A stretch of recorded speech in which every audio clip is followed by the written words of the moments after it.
So the commercial papers are basically issued to fulfill the short-term gap or short-term requirements of the companies. So the major issuer of the commercial papers are the companies which have high ratings.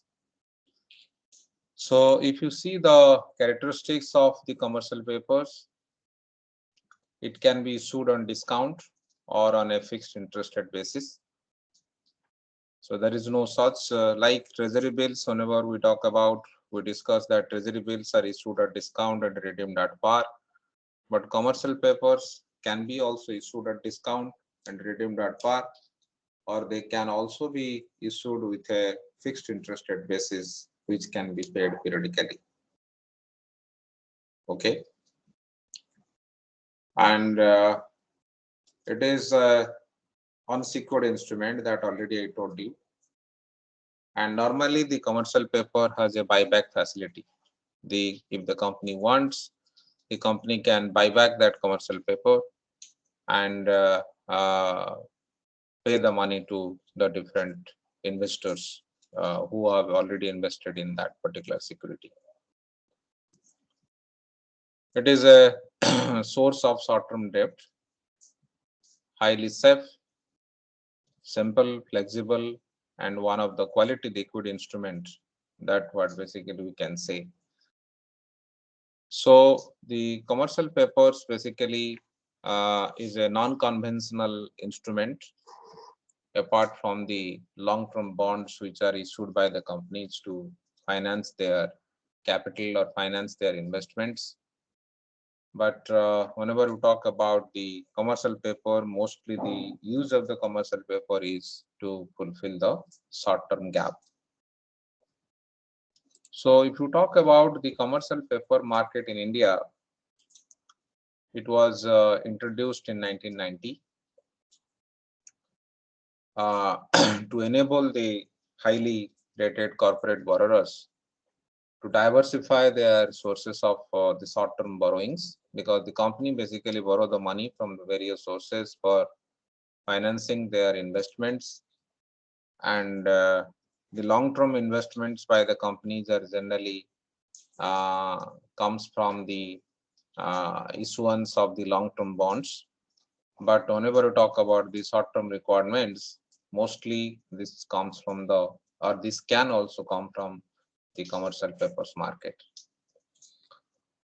Firstly, it was the companies which were only issuing these commercial papers, but subsequently the primary dealers and some other all India financial institutions were permitted to issue the commercial paper to enable them to meet their short-term requirements.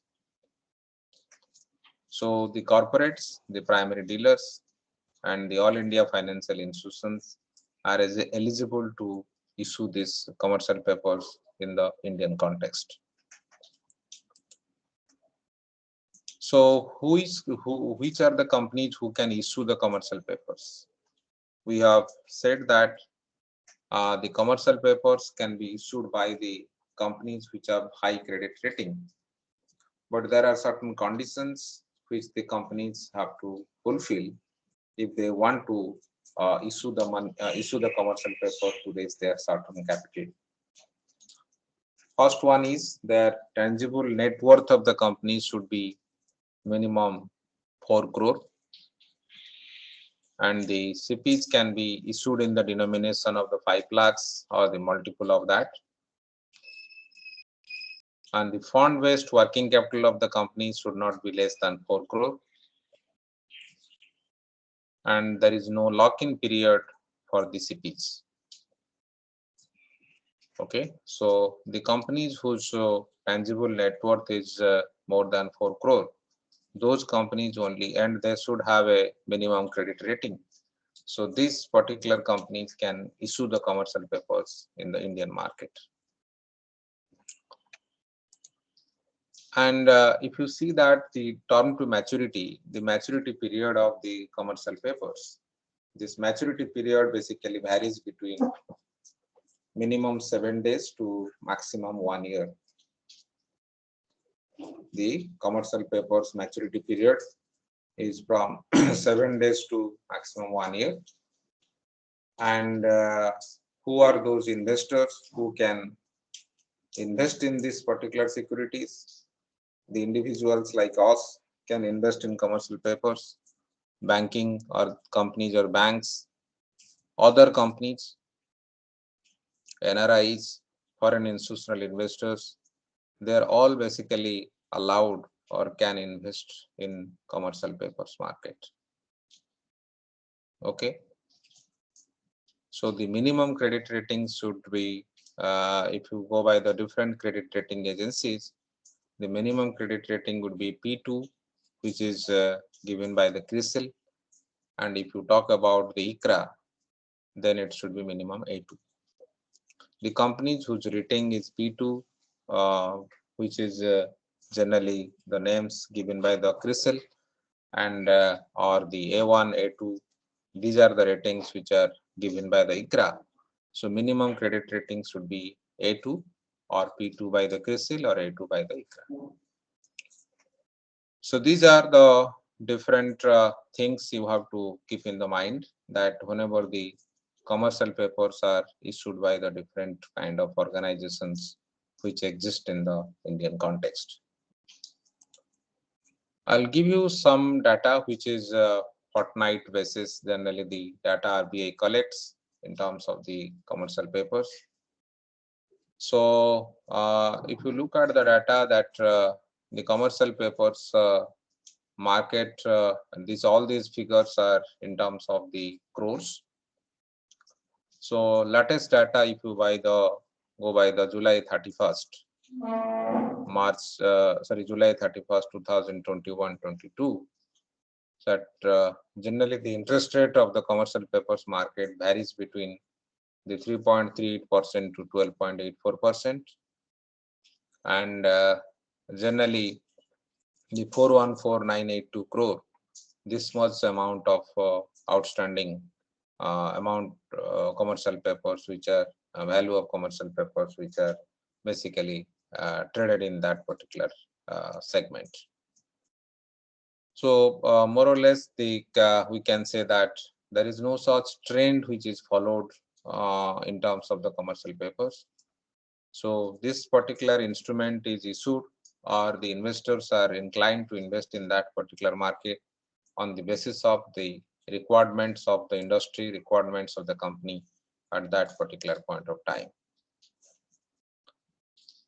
So here, whenever the commercial papers are issued, what is the process basically? How the commercial papers are issued? So in that process, there is a role of the IPA, the issuing and paying agent. So every company or every issuer must appoint one issuing and paying agent for the issuance of the commercial paper. So what this issuer will do, they will disclose to the potential investors its financial positions. What is the profit? What is the current borrowings they have, current debt they have? What is the overall financial position basically? Financial leverage, profit, liquidity, all kinds of figures will be disclosed to the investors, and the investors will basically examine those characteristics, and accordingly they will decide that whether they want to invest in that particular commercial paper which is issued by those companies. So all those things basically first the issuer will provide, and after the exchange of the deal confirmation between the investor and the issuer, the issuing company will issue the physical certificates to those investors and arrange for crediting this commercial paper to the investor's account with a depository. Depository means we have NSDL, we have CSDL. So who basically work as the record keeping agency or depository agency. So through this IPA, that issuing and paying agent, the commercial papers are issued by them, and the investors basically will be inclined to invest, whoever the investor who are inclined to invest in those kind of securities, so they will be given this kind of allocation on the basis of their demand. So IPA, yes, How is this different from bond? I mean, most of the characteristics are same, right, between both it of is these. it is like a bond. It is a short-term bond, right? Commercial paper is a short-term bond whose maturity period varies between 7 days to 1 year. Okay, Yes. it is a short-term bond only. So, what is the role and responsibility of the IPA? Because IPA has strong role in this case. So, this is the responsibility of the IPA is that they should ensure that the credit rating agency, whoever has given the rating to this particular issuer, uh, the issuer should have the minimum rating. So, it is not the investor who checks that what is the rating.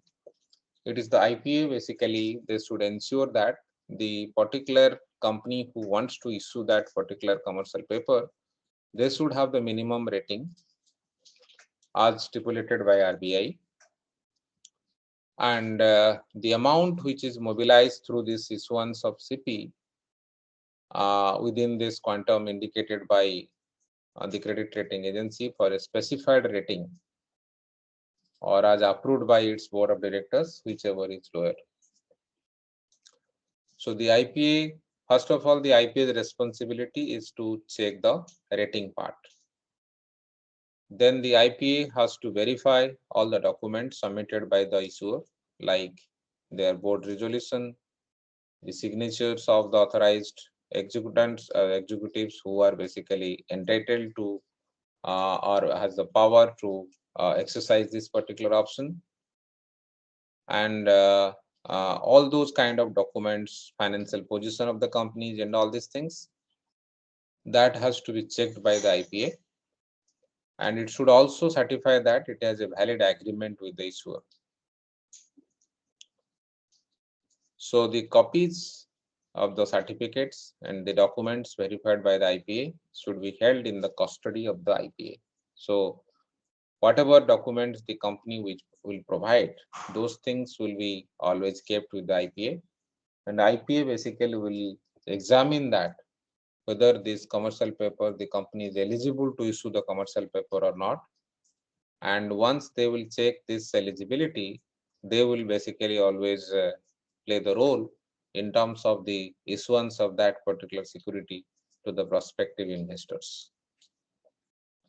But if you look at the commercial papers market in Indian context, there are some of the factors which affect this development. First of all, that credit quality. Again and again, we are telling that the rating agency's quality, whatever credit rating agency has given the rating, that rating is given on the basis of the quality of that particular company. So the credit quality of the commercial paper issuer, that is one factor. Then market liquidity. Liquidity means it is related to the transaction cost. So whether investment in that particular security is cost effective or not. So how much cost the investor is going to bear whenever they want to invest in this kind of security. So if the market is highly liquid in the sense that the transaction cost is low, that's why the commercial papers market can develop. And the other factor, most important factor, is the cost of other alternative assets. So there are many types of assets which are available in the market. So they can go for bank borrowings.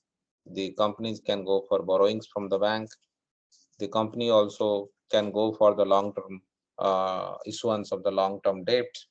So there are many other alternatives. Although long-term debt is not a perfect substitute to the commercial paper, mostly the short-term borrowings from the banks and other financial institutions are a direct competitor of the commercial papers. So if the companies will feel that the rate of interest of the bank borrowings is relatively lesser than the rate of interest what basically they have to pay whenever they want to raise this capital from the through this particular method like commercial paper, then they may not go for the issuance of the commercial paper. They may go for raising the money from the banks itself. Then they have the financial market infrastructure. So whether the market is that much developed, the system, the structure which is required for the operations of the commercial papers in India or any other market, that is very much important. This IPA is competent enough to do that. There are enough kind of organizations are existing to basically facilitate that particular process. So those things has to be also always kept in the mind whenever we talk about the issuance of the commercial paper in a particular market. So financial market infrastructure is another issue, another important point. Then finally, we have the working capital limit. What do we mean by this working capital limit? That every company has certain kind of limit for getting the money short-term for their short-term requirements from the banks. So there is a maximum permissible limit. On the basis of their financial positions, the companies have been given certain limit to raise the short-term capital from the banks. So if any company's short-term capital requirement or working capital limit is less, what they're supposed to get from the banks, so then they always rely upon the other alternative sources, and their requirement is more. If the requirement is more, but their eligibility to raise the short-term capital from the banks to fulfill their working capital requirements, so then their reliance on this kind of market will be more, and they will be more inclined to issue this kind of securities. If their working capital limit is high, then their reliance on this kind of security will be less. So working capital means we are talking about the short-term requirements of the companies. So every company has certain limit to raise the capital from the bank. That depends upon their current assets and current liabilities, whatever the company has. So depending upon the working capital limit, they will decide that whether they will get this particular kind of requirement from the banks, or they will go on issuance of the commercial papers to raise the capital. So that's a working capital limit is another factor which decides that whether the CP should be issued or not. So these are the different factors what we look at. But if you ask about the Indian market, in comparison to the other type of instruments, including the bank borrowings, the development of the commercial papers market is not that large. And the biggest reason for the underdevelopment of this particular market is there is no proper secondary market for the commercial papers. There is no proper secondary market, or the demand for the commercial papers in the secondary market is very negligible. There is a primary market where the issuance of the commercial papers are done by the companies. But the question here is that again, this particular commercial papers are not transacted in secondary market. By that, the investors can raise certain kind of or can gain certain kind of return from this. So there is another problem with respect to this commercial paper market. So that's why this market is not that, although it was started in since 1990, but still the market has not grown that way, whatever way the other markets in the financial sector has improved or has grown. So this is about the brief idea about the commercial papers which are existing in the Indian context or Indian market. Then already what I told you, we have another market, what we call it the certificate of deposit. The certificate of deposit is again a kind of short-term instrument. So this is basically issued by the banks mostly. Okay. So CDs are basically issued by the banks for attracting the large corporate deposits. Rather, the mobilization of the individual savings. Okay, so it is a short-term instrument, and generally it is known as negotiable certificate of deposits. So the introduction of CDs basically in India are usually preceded this introduction of the commercial papers, what just now we have discussed. So in this case, what happens that in the CDs market,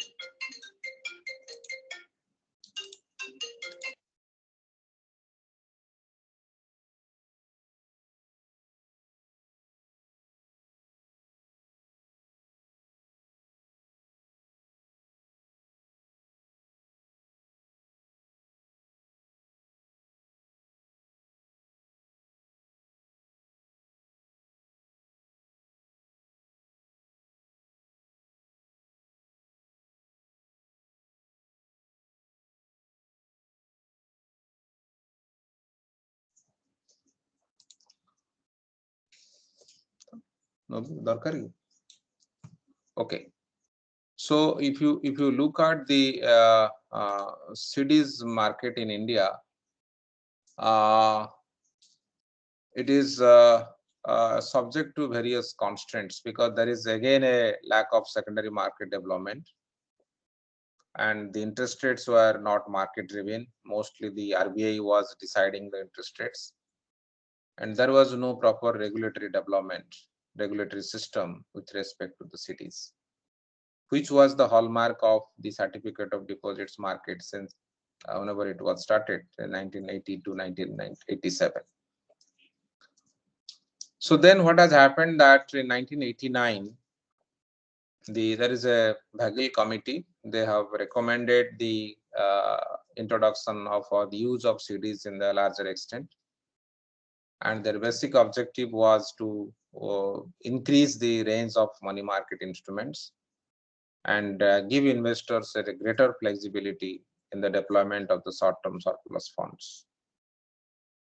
So with after this Bagel committee's report in 1987, the CDs were basically market was developed.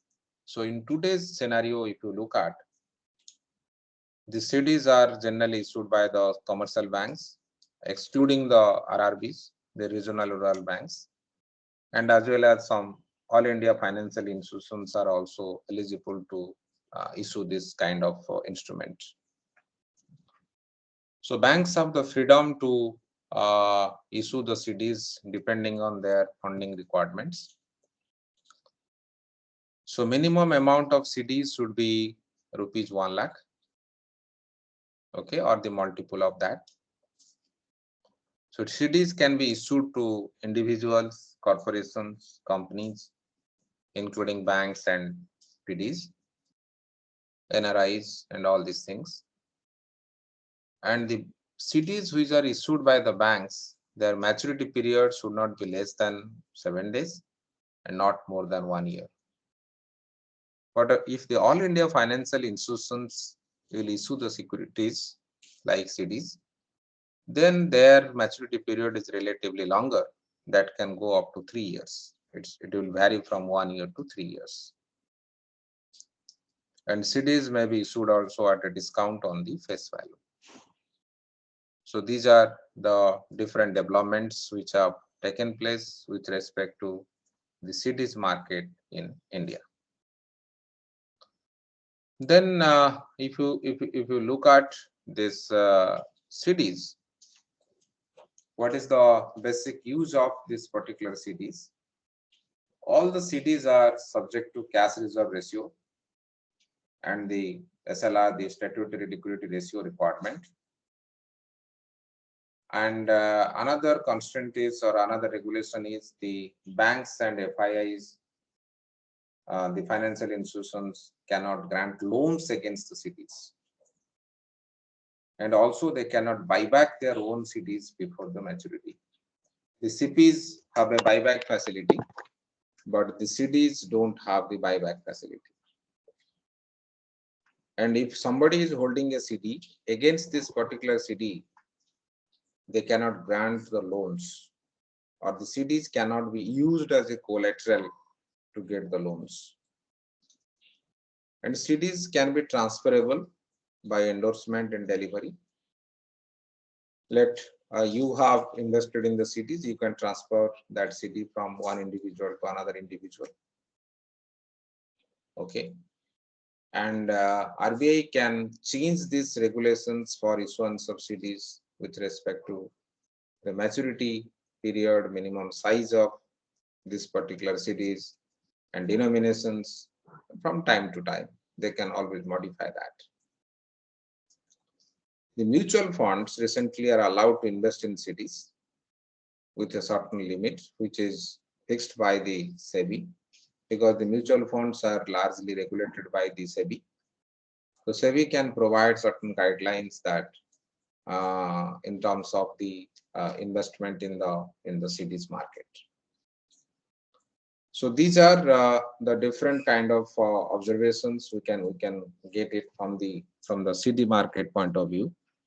So I just found the data from the Reserve Bank of India. If you see that the CDs market, this interest rate varies from recently from July 30.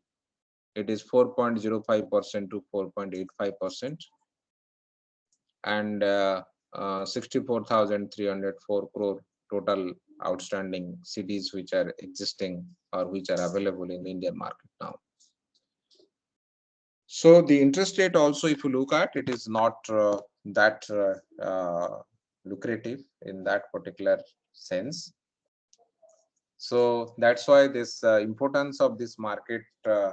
If you see that CDs development, certificate of deposits market in Indian market, it is also not grown in that fashion in comparison to the other securities like equities and other things. So still we can say that the CD has its own relevance in terms of one of the alternatives through which the capital can be raised, and the surplus funds can be utilized in the market. So these are the major instruments what we can say with respect to the CDs market in India. And the overall, if you look at the money market in Indian context, mostly it is dominated by the treasury bills and the call money market. The commercial papers and certificate of deposits, although this was introduced reasonably how many years, around 25 years back, or more than that, around 30 years back, but still it has not basically maintained the pace in comparison with the other segments of that particular market. So that is what the overall scenario.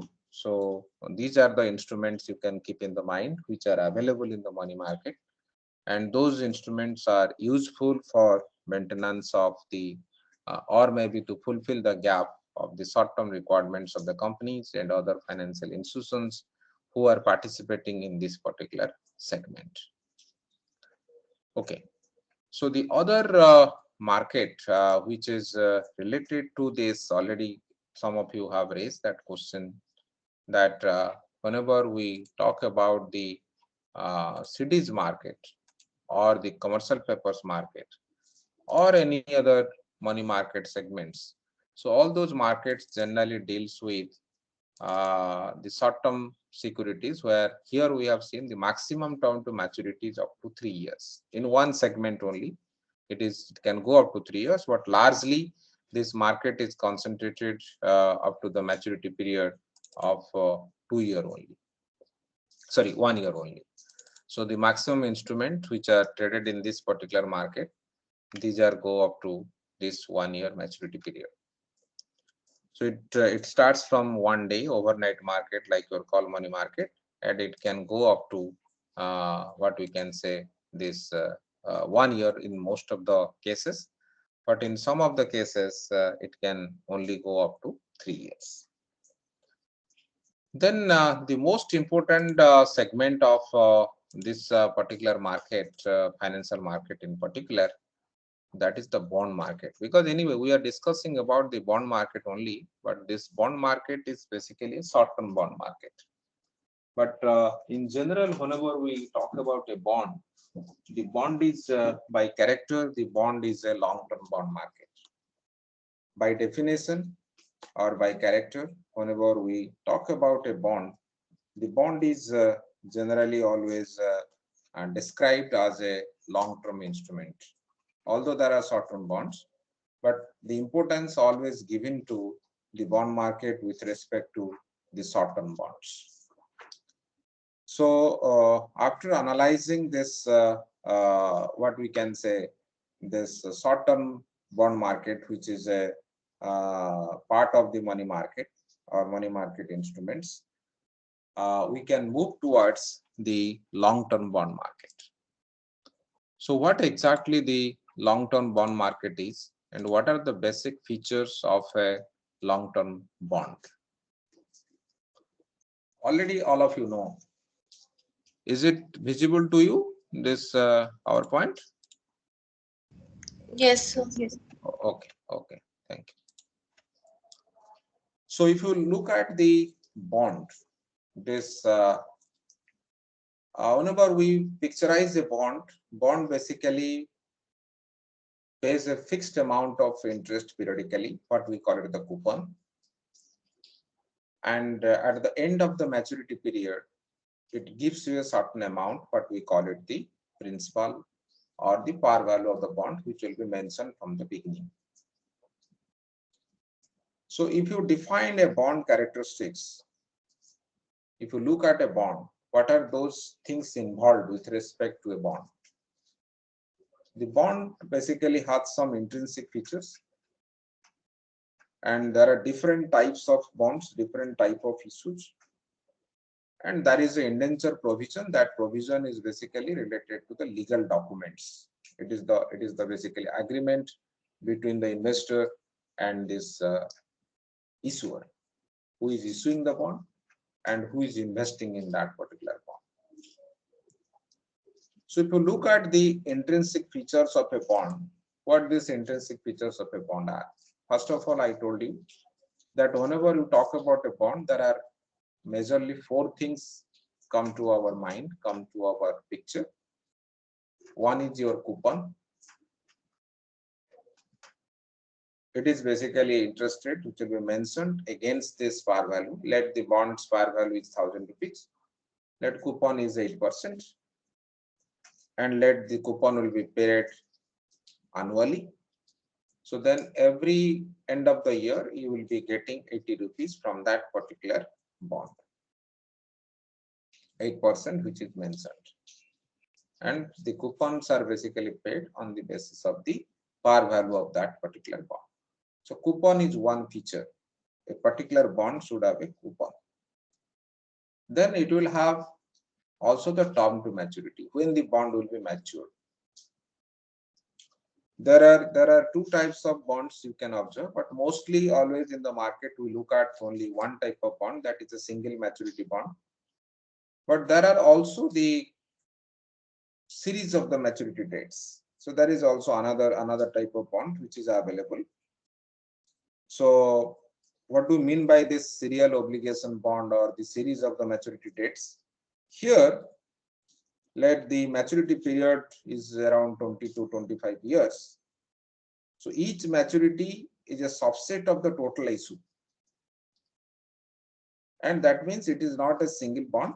It will have a, maybe you have invested 50,000 rupees, and out of that you got 5 bonds, and one bond will be matured after 5 years, another bond will be matured after 10 years, another bond will be matured after 20 years, like that.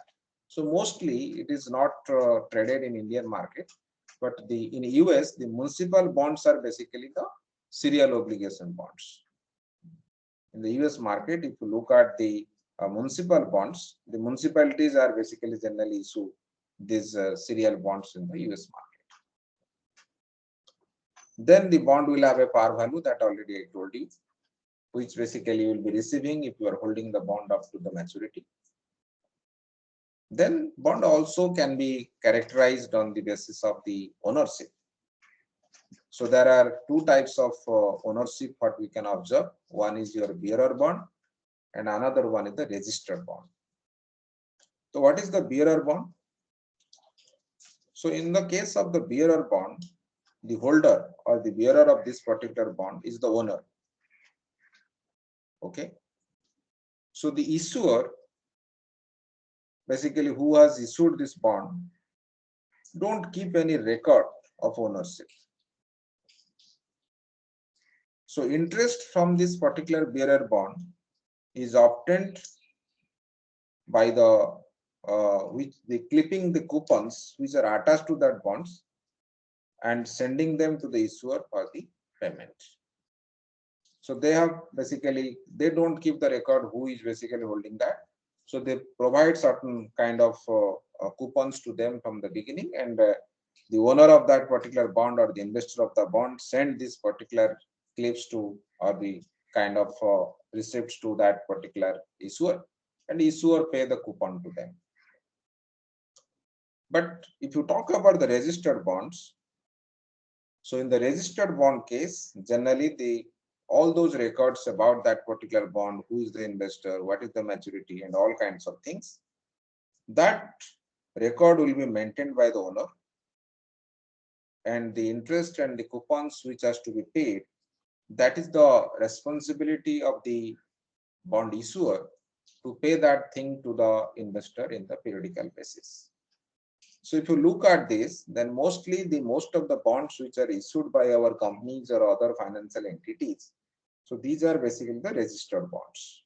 So whenever you have invested in the bond, all those details will be registered with the issuer, and accordingly the issuer will, in a periodical basis, the issuer will take care of the cash flow which is related to that particular bond.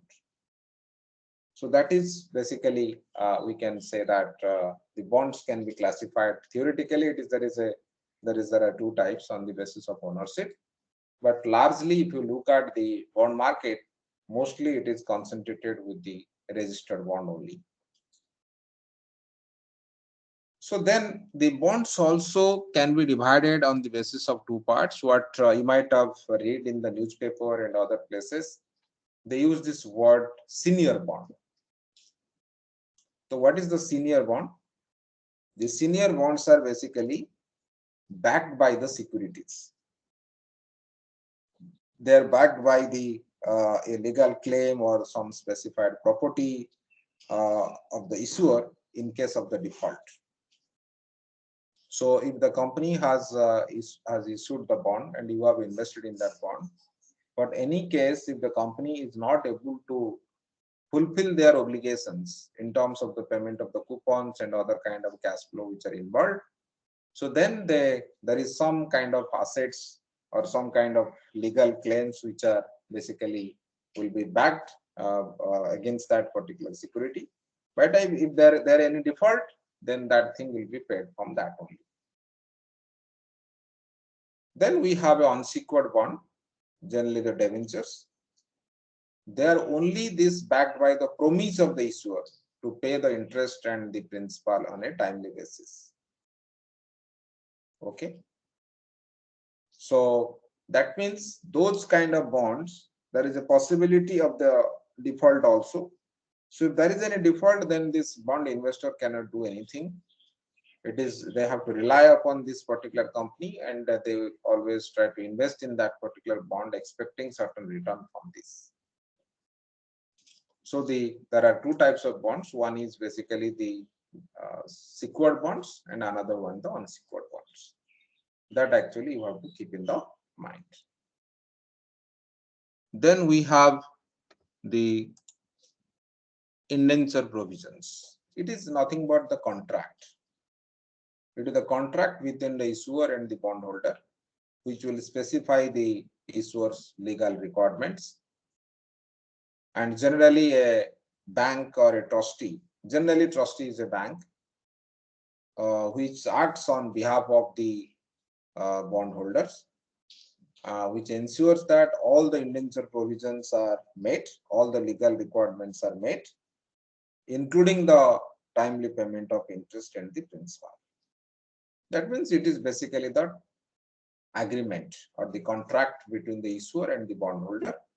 So that has to be always designed on the basis of the requirements of the bond issuer and the bond investors. So then I will just give you, whenever you go through any newspaper or any kind of stock market or bond market or any stock exchange which also goes for the bond trading and all, they basically quote this price. So in general, if you look at the many traders basically quote these bond prices as a percentage of their par value, as a percentage of their par value. For example, if a bond is selling at par, it would be quoted as 100. That means the 100% of the par. That means the price of the bond is the price of the par value of that particular bond. But if a bond with a face value of let 10,000 is quoted at 80 1 by 8, it is not 80 minus 1 by 8, it is 80 1 by 8. That means the bond is selling in the market at a price of 1 by 8. That means that is 0.80. That 80 1 by 8 means what? 10,000 into 0.80125. That will be 8012.50. You could get this? Yes or no? Yes, sir. Yeah, it is 80 point. That means 80.125%. That means 1 by 8 is the 0.125%. So that's why if you want to buy that particular bond, then you have to pay that 8012.50 rupees. So the bond is always quoted in as a percentage of their par value. So a quote of 97 point means the bond is selling for 97 for each of 100 rupees of the par. So that is the way basically the bond price is quoted, that you can keep in the mind. Then another concept which is related to this bond, you have to keep in the mind, that is bid and ask price. So the bid price is the price at which the dealer is willing to pay for the bond, and the ask price is the price the dealer is willing to sell the bond. Okay. So the bid yield is the return which is expressed as a percentage of the par value that the dealer wants if she buys the bill. And this yield is often annualized. We report these things in the annualized manner. And the ask yield is the rate that the dealer is offering to sell the bills. Okay. So this part already I told you. The annual discount yield, if you want to calculate from this, then it will be your actual price of the bond and the face value or the par value of the bond, F minus P0 divided by F into 360 divided by days to maturity. It can be 365 days, 365 divided by days to maturity. In India, already treasury bill case, we consider 365 days. It also can be considered as the 360 days. So it will vary from one type of bonds to another type of bonds. Some of the bonds, the convention is 365 days to maturity, and some of the cases it will be 365 by days to maturity. So this is the way the annual discount yield of that particular bond can be calculated. We will discuss more about the day count convention and other things in the subsequent discussion. So before we go to the development with respect to the bond market, let me tell you something about the valuation of the bond. So whenever you go for the valuation of a bond, this generally all of you know that the valuation of a bond is basically is nothing but you have to find out the present value of the future cash flows. So if you want to calculate a price of the bond, then that has to be calculated on the basis of the future cash flow what this particular bond can generate over the period of time up to the maturity. So accordingly, we can say that what should be the price of the bond in that particular point of time. So that's why if you see, this is basically your cash flow. M is the maturity period, term to maturity. R is the discount rate or the required rate of return what we are trying to get from the bond, which is generally the market interest rate. And your cash flow is basically nothing but the coupons. And in the end, you will be getting your face value or the par value of that particular bond. So that's why we can decompose into two. One is your C by 1 plus R to the power T, and the other one is the F. The F is basically the principal amount or the par value of that particular bond. So C by 1 plus R to the power T plus F by 1 plus R to the power M. So if it is annual coupon, we consider annually the coupon is paid, then this is the coupon amount what we get it in the annual basis. So if you little bit want to expand it, so now we got that V is equal to this is the price of the bond, C by 1 plus R to the power summation T is equal to 1 to M, C by 1 plus R to the power T plus F by 1 plus R to the power M. Then if you take C common in this side, then it will be 1 by 1 plus R to the power T plus F by 1 plus R to the power M. And this part is nothing but it is the present value of the interest factor, that is at a particular discount rate with a particular maturity. So there are tables which are available for this. Then this is F by 1 plus R to the power M. So this is nothing but the C into 1 minus 1 by 1 plus R to the power M divided by R plus F by 1 plus R to the power M. So this is the way the value of the bond can be calculated. I will give you one example in this case. For example, if you see,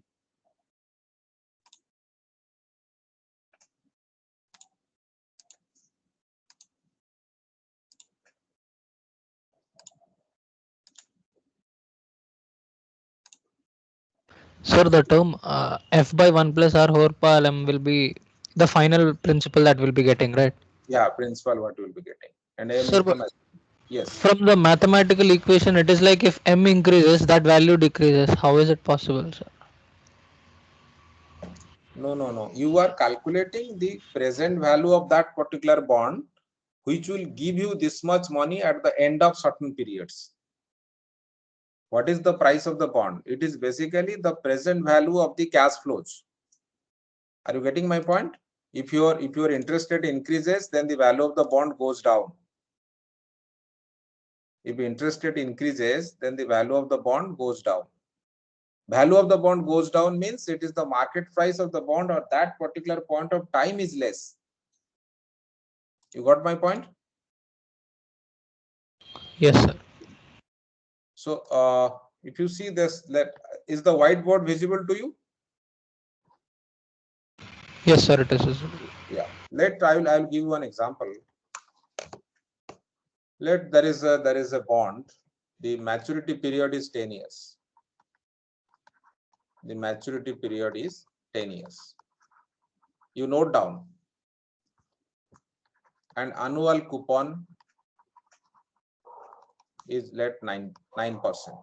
And already you know that the coupon is paid against the par or the principal of the bond. And this par value of the bond or the principal of the bond is let rupees 1000. And the market interest rate is 10%. Then what is the value of the bond?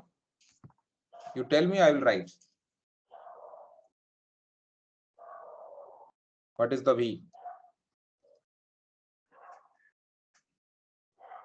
Value of the bond will be, what is the formula?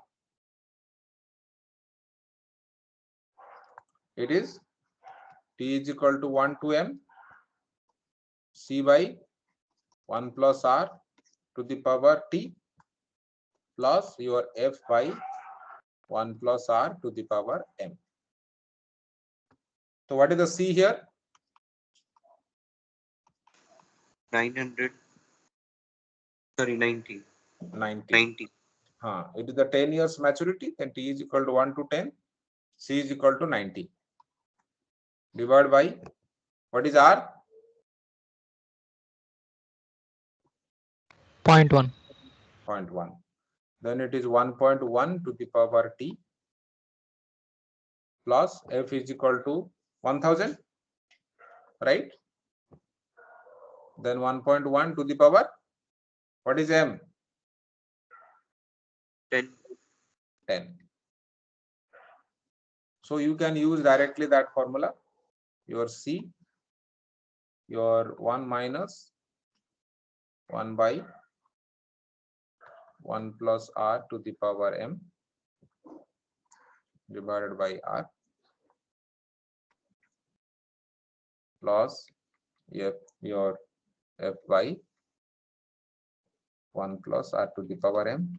So you can use that. Then your C is equal to 90. Here it is 1 minus 1 by 1.1 to the power 10 divided by 0.1, right? Plus 1000 divided by 1.1 to the power 10. कितना आ रहा है बताओ रे? How much you are getting?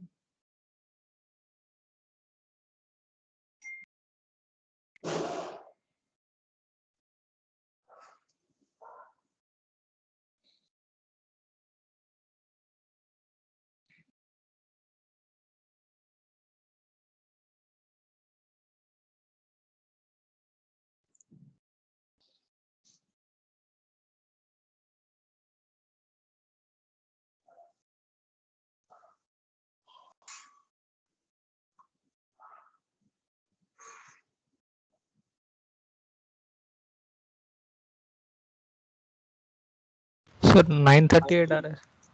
Yeah. 938.55. I just calculated. It will be coming 938.55. So that what does it mean?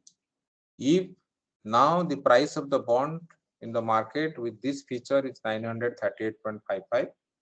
So if you are buying the bond from the market in this particular point of time, then you have to pay 938.55, and at the end of the 10 years, you will be getting your 1000 rupees principal, and as well as you will be getting your coupons periodically, that is 90 rupees at the end of the each period.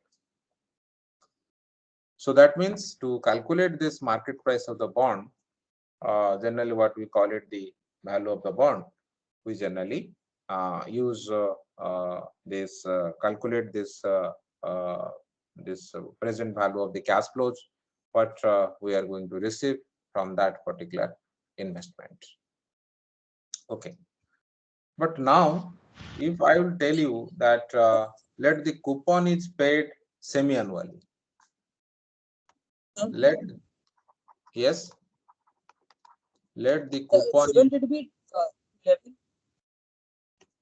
yes, So shouldn't it be 11? So m plus 1 in the formula. m plus 1, why? So that's the formula, sir. I guess. M plus 1, where is the m plus 1? So we are it's a geometric series, sir, right? Where it will be m plus 1? Where you are telling m plus 1?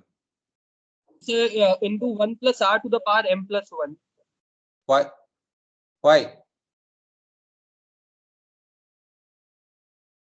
So because m is 10. No, why it will be m plus 1? You will be getting your money in the end of this particular period, right? Once you will complete 1 year, you get one cash flow. And this, after end of the second year, you will get another cash flow. Why it will be m plus 1?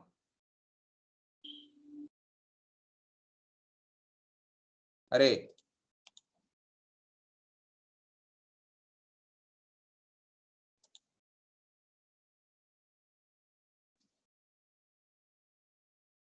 Yes, sir. Okay, let the coupon is paid semi-annually. If coupon will paid semi-annually, then how this particular thing will be changed? Let The assume left side term will be having a sigma from t equal to 1 to 2m. this will be t is equal to 1 to 2m. Then it will be c by 2. Yes or no? Yes, sir. This if the c will be c by 2, then this one will be 1 plus r by 2. r by 2 to the power t T.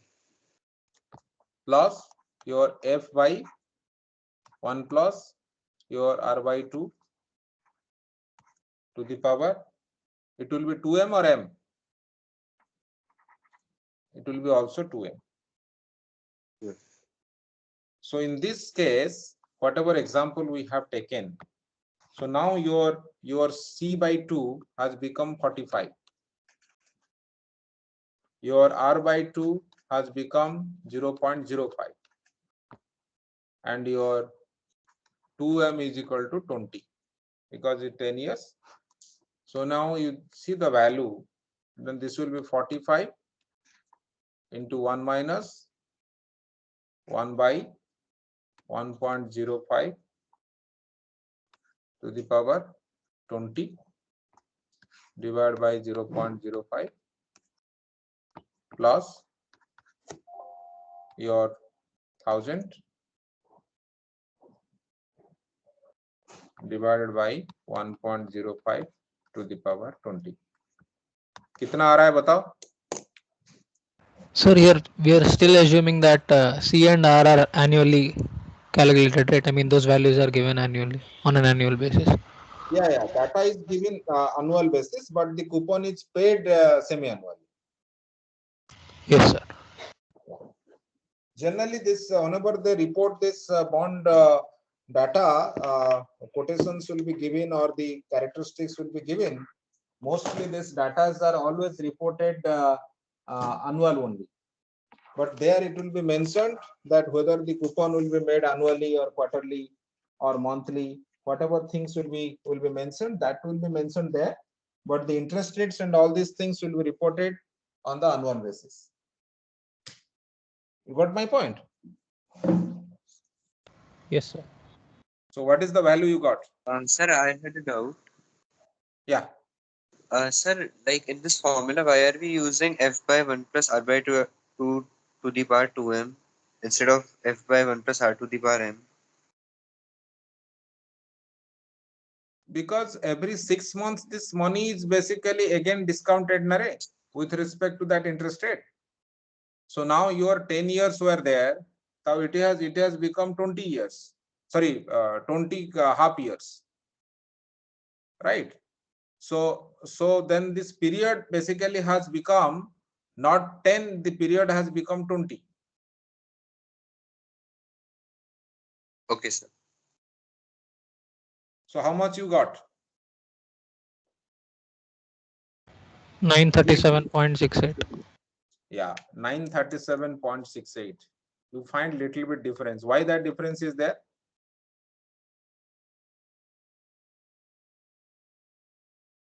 Why that difference is there? Can you say? Here you get for the same bond, you got the price of the bond has become 938.55. So here you get 937.68. So what is the reason for that?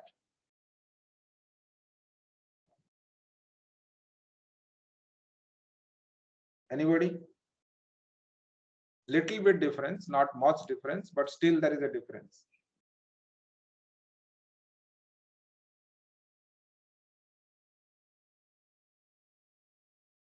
Can you say?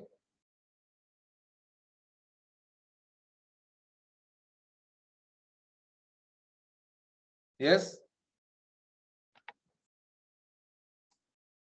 Why there is a small difference we get whenever the frequency of the coupon payments change?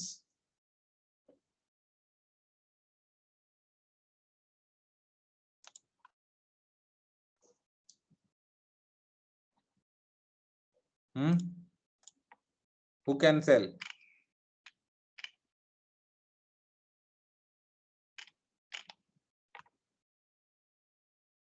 Sir, maybe because of compounding of error as well.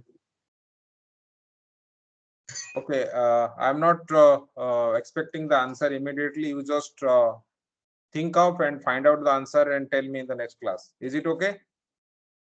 I want that you should find out the answer. It is not very, we can say that any scientific reasons for that, but there is little bit conceptual understanding is required, that why little bit differences. You are right to some extent. In that same line, you just think of. Okay. Okay, we can move towards now what basically we can derive in this case, that if there are n coupon payments per year,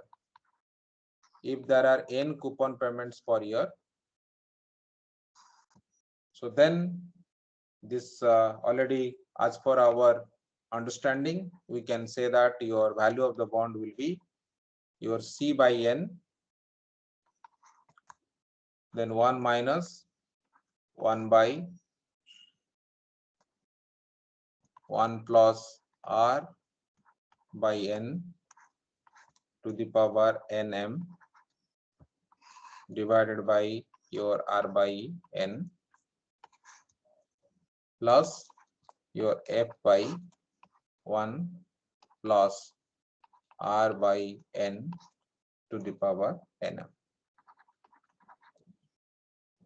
So depending upon this, that periodic frequency of the coupon payments, you will find that this the value of the bond will some little differences, but this is the way the value of the bond can be calculated. Okay.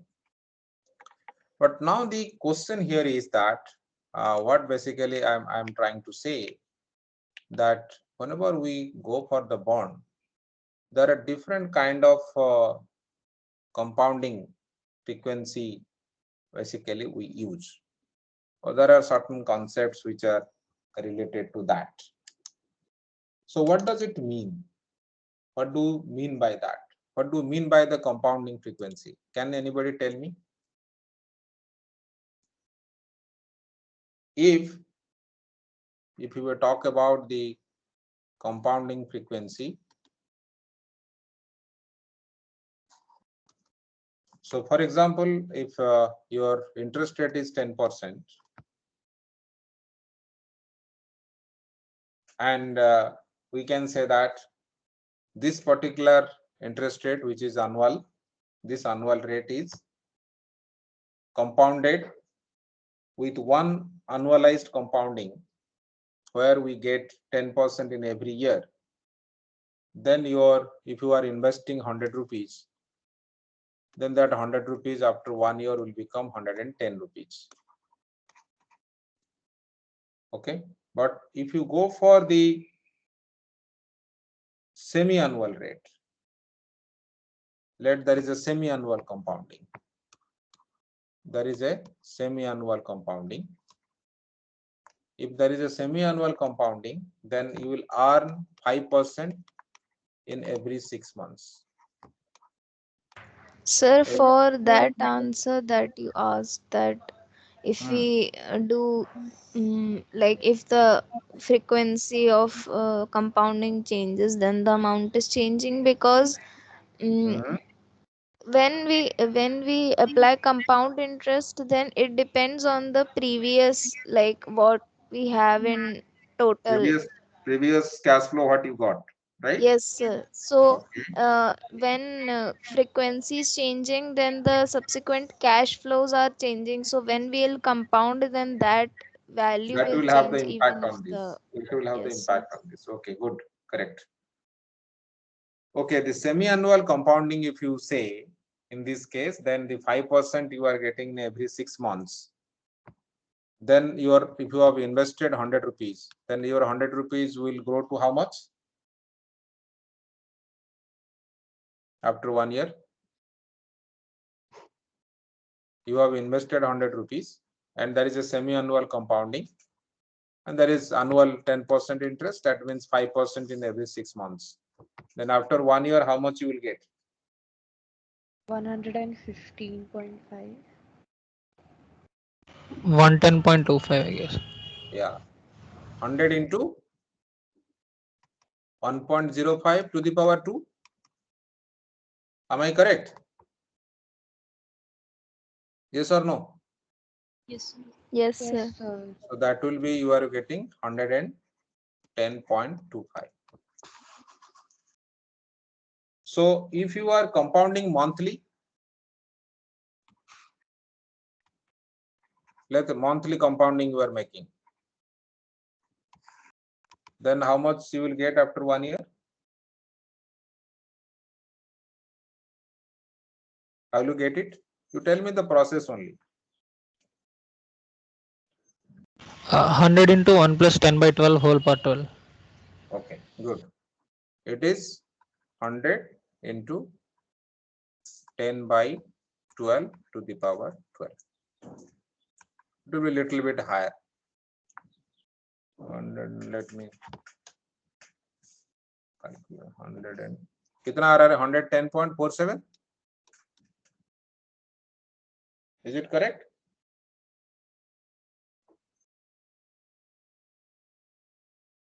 Yes or no?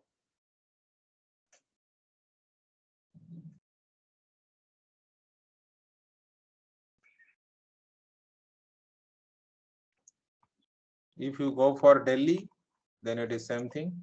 100 into, I've done something. It is 1 plus.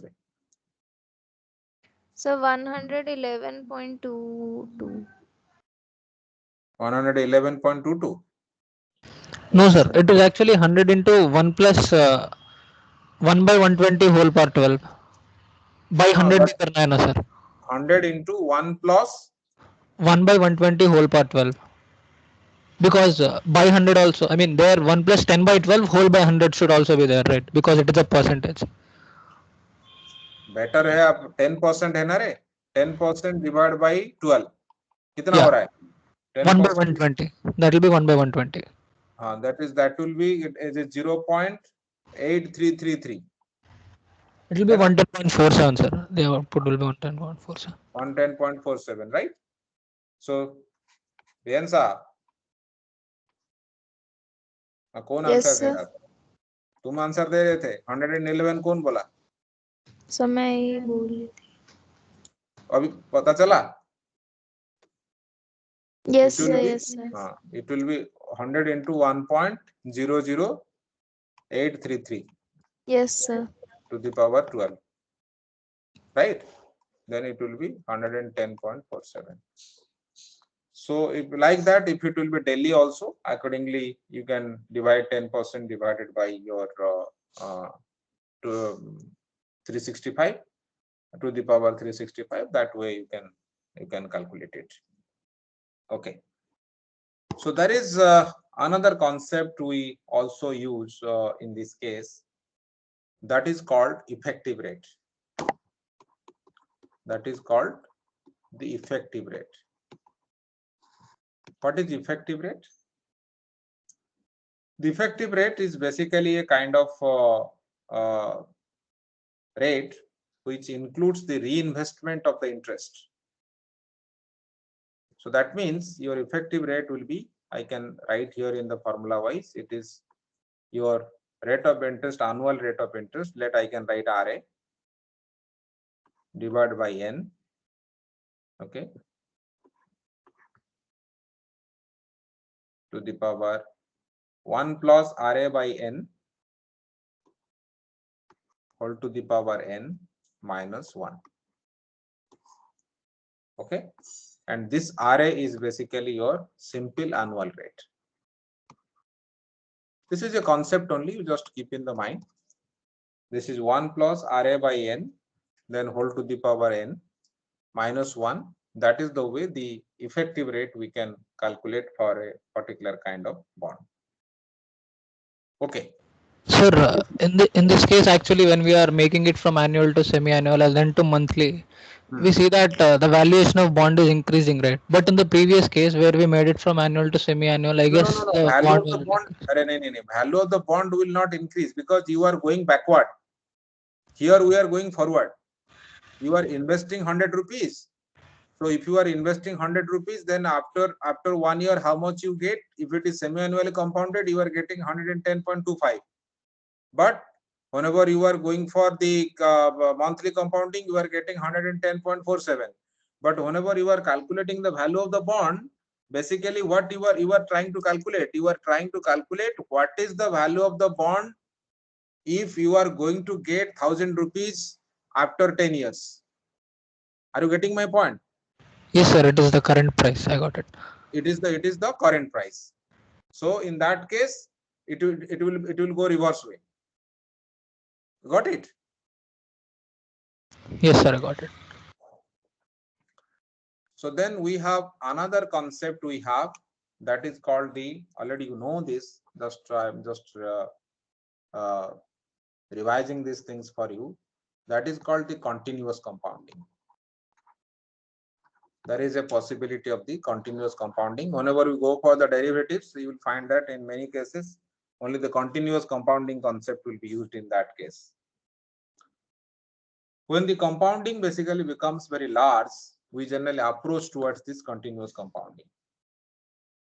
So in the case of continuous compounding, so if you want to calculate the future value of a particular asset, then what is the continuous compounding?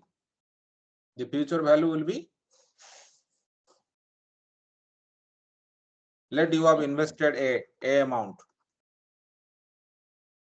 You have invested a amount and there is a continuous compounding of that particular investment. Then what is the value of investment after m years?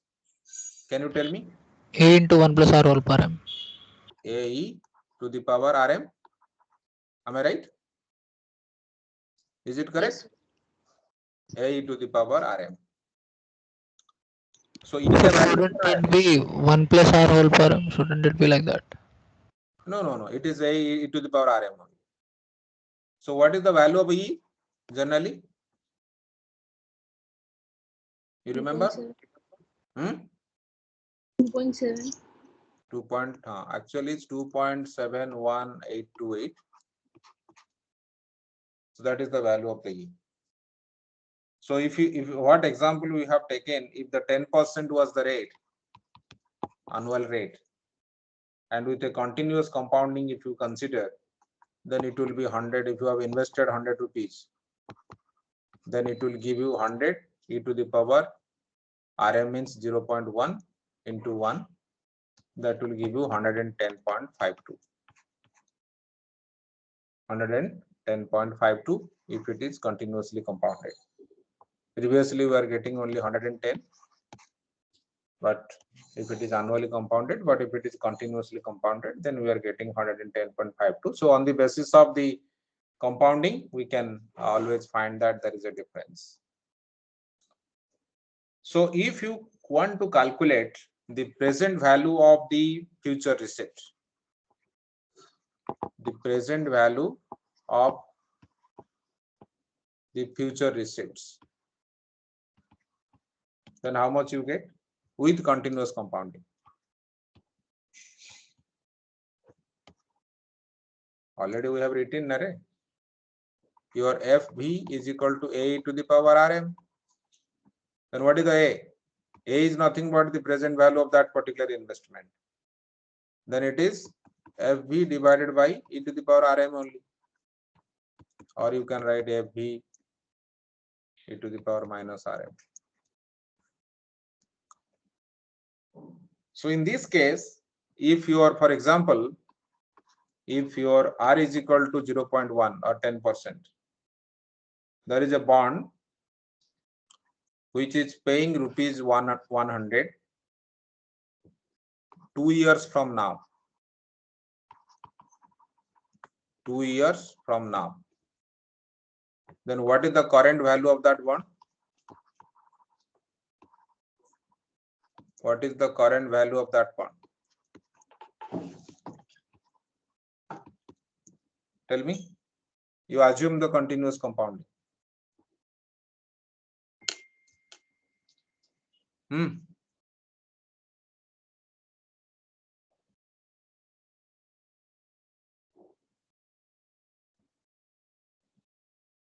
The future value is given, that is 100.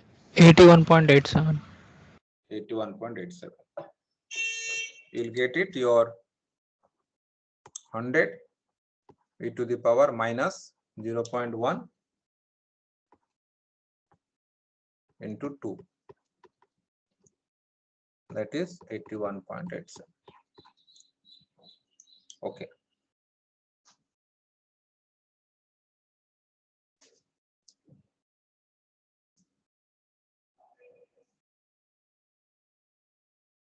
So do we really have real life investments where we get exponential returns over a period of time? No. Continuous compounding derivatives में price calculation के लिए we can use, but it is not that way practically possible to pay you somebody on the basis of this exponential or the continuous compounding rate. But if I'll ask a question with respect to this same only, if I ask, let a bond paying 100 rupees each year for 2 years. Okay, then what is the current worth of the bond? In the same data with a 10%. Are you getting my question? A bond paying 100 rupees each year for 2 years at a rate of interest of 10% with a continuous compounding. What is the current worth? How will you find out?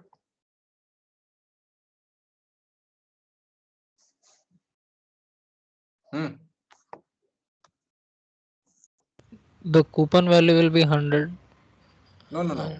Each year you will be getting 100. Okay, then you tell me 100 e to the power minus 0.1 into 1, then plus 100 e to the power minus 0.1 into 2. Are you getting my point? Sir, I didn't understand the question.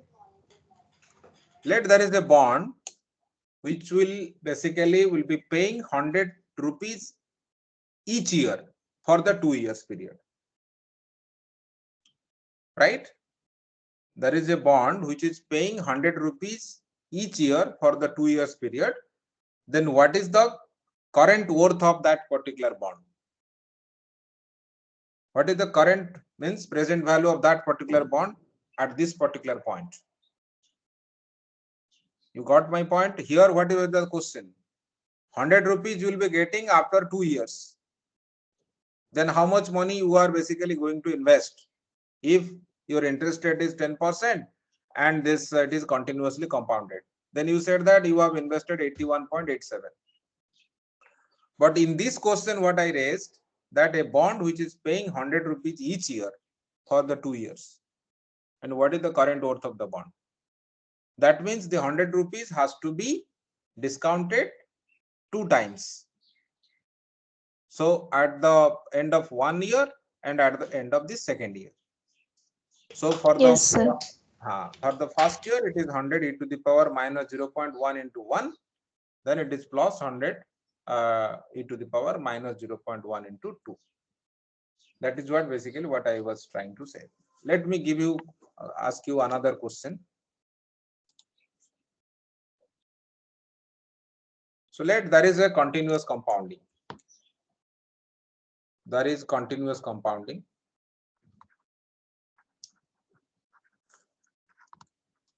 The discount rate is 10%.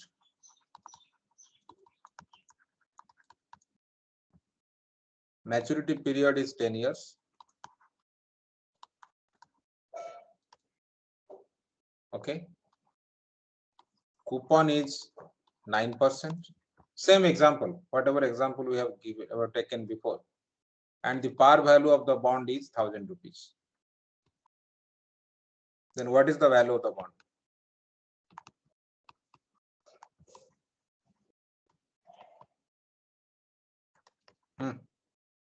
Find out and tell me.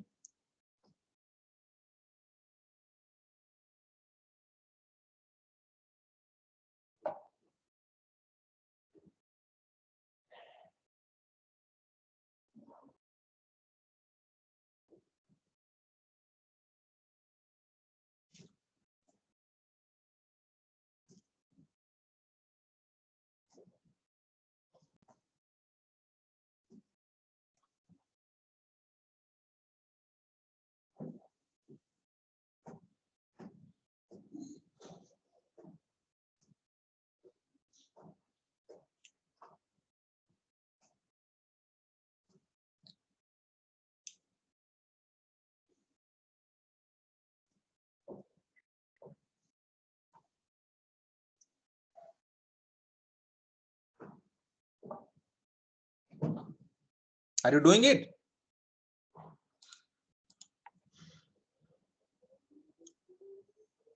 Yes, sir. Yeah, Priyansa, tell me the answer.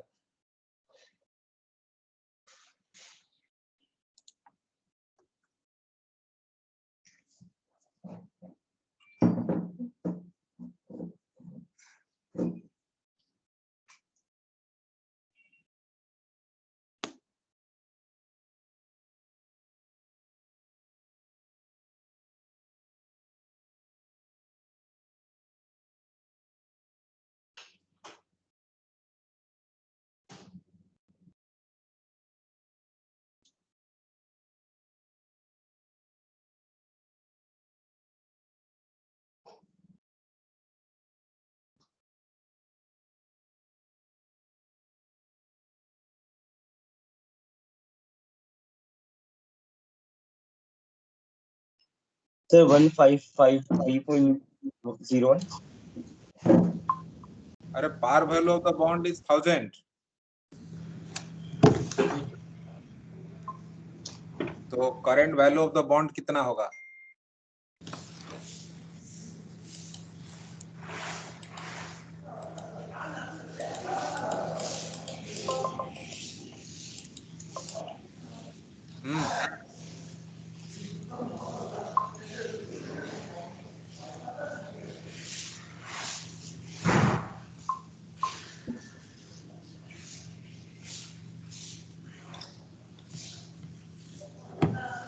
How will you do this? You just tell me the formula.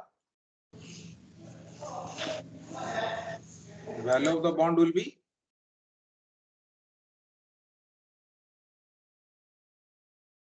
summation T is equal to 1 to 10, right? Yes or Sir, no? 938.55. Like वो 938.55 करे हमको निकला था हमारा that time we have not talked about the continuous compounding that time, because Sir, now Sir, here it is annually 908.8. 9 not 8. 908.8. Yes, it will be 90 e to the power minus 0.1 into t. Okay, plus your 1000 into e power minus 1. E to the power e to the power minus 1. Yes, sir. 0.1 into 10, right? You are right. E to the power, that is 1 only. So that will give you 908.882. You got 908.82 na? Yes, sir. Yeah. So why actually you just see the difference? Priyansa? Sir, I thought it was annually compounded. So this one is basically what previously you got 935.68 or 938. कितना मिला था रे? You remember? Whenever there was no continuous compounding, how much you got? 938.55. 938.55. Okay. So now whenever we go for the continuous compounding, you see that the value of the bond has become 908.82. So there is a continuous compounding case on the basis of the frequency of the compounding and on the basis of the type of compounding, the value of the bond basically will change. So in this case, we have got 90.82 if it is continuously compounded. Okay. So let me tell you about another type of bond. If I ask you that a zero coupon bond.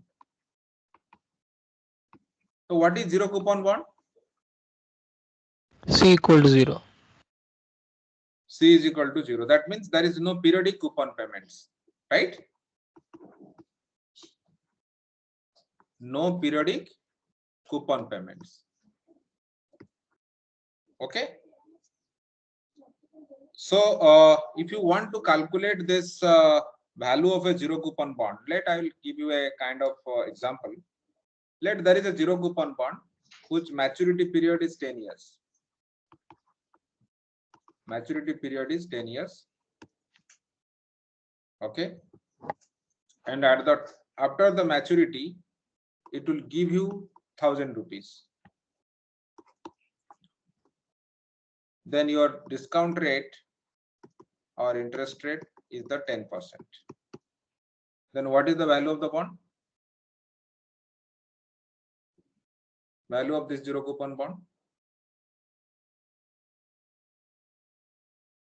367.87.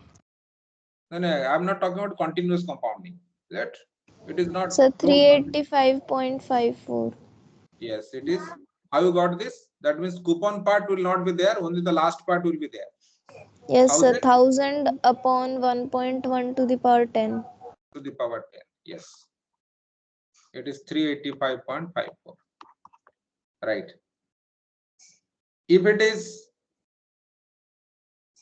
and if you talk about this particular thing will be discounted semi-annually, then it will be 1000 divided by 1.05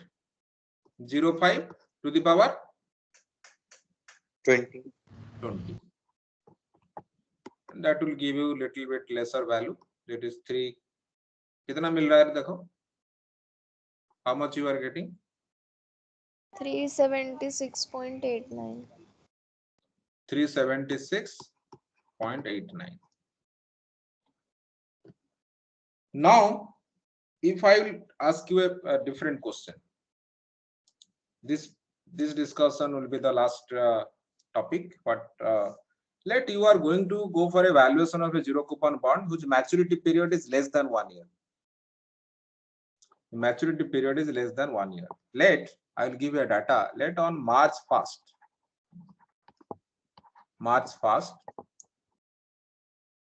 a zero coupon bond which said that this maturity value of this zero coupon bond will be 1,000. On September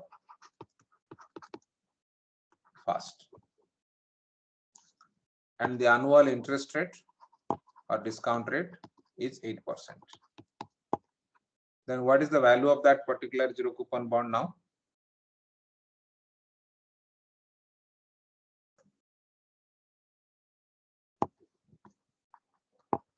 Yes, March 1st को उसका value कितना है? Maturity period कितना हुआ? Half, 6 months. Is it really 6 months? Or more than that?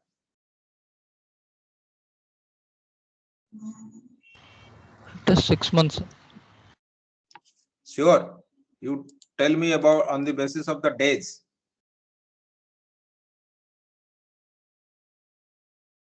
How many days? Sir question repeat करिए।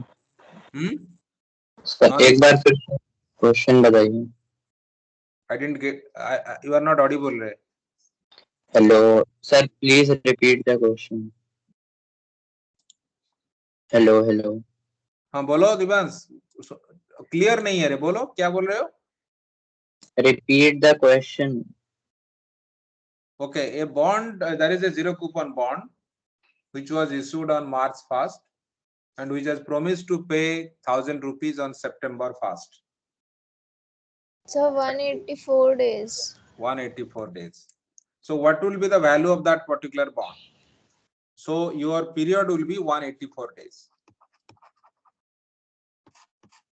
So then what is the value?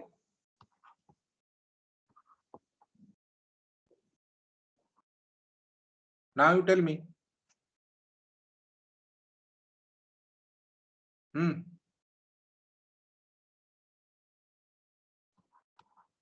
1000 divided by क्या है?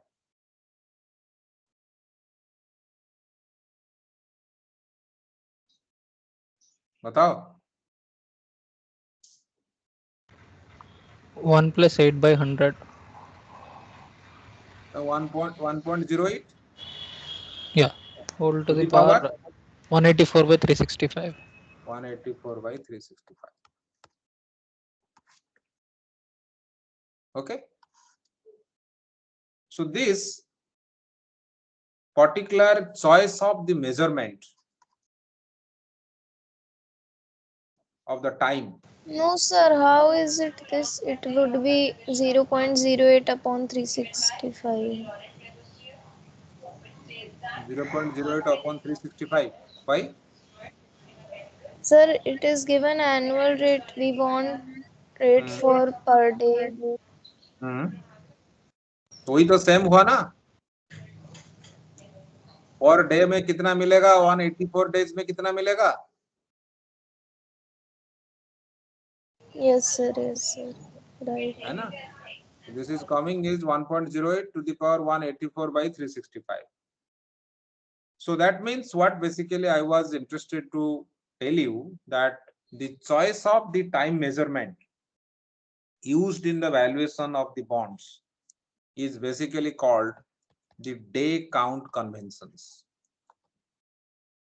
Day count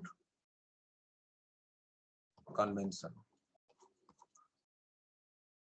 So the day count convention is what? It is the basically a kind of ratio of the number of days to maturity to the number of days in the reference period.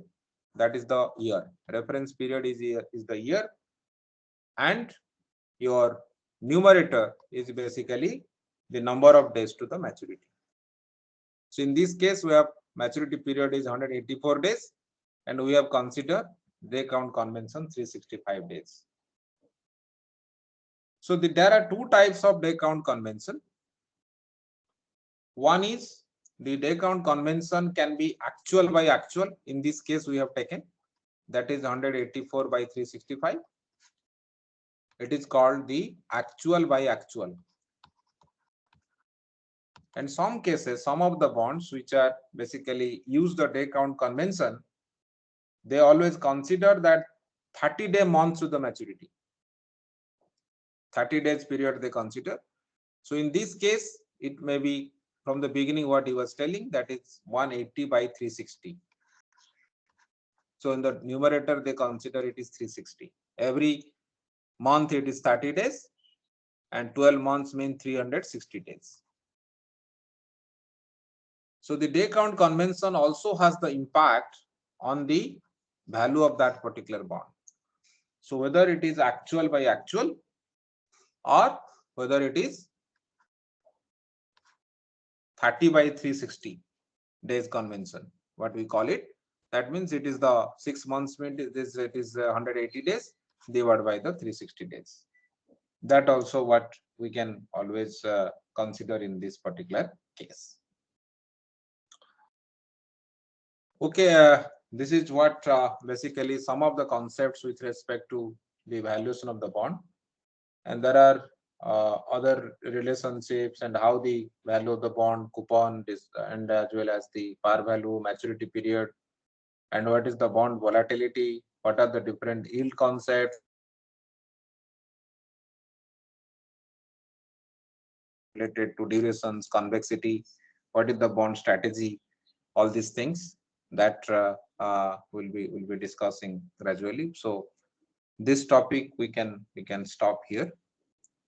So I was not feeling well. I was thinking to stop, but anyway, this part we could finish that some of the valuation concepts with respect to the bond.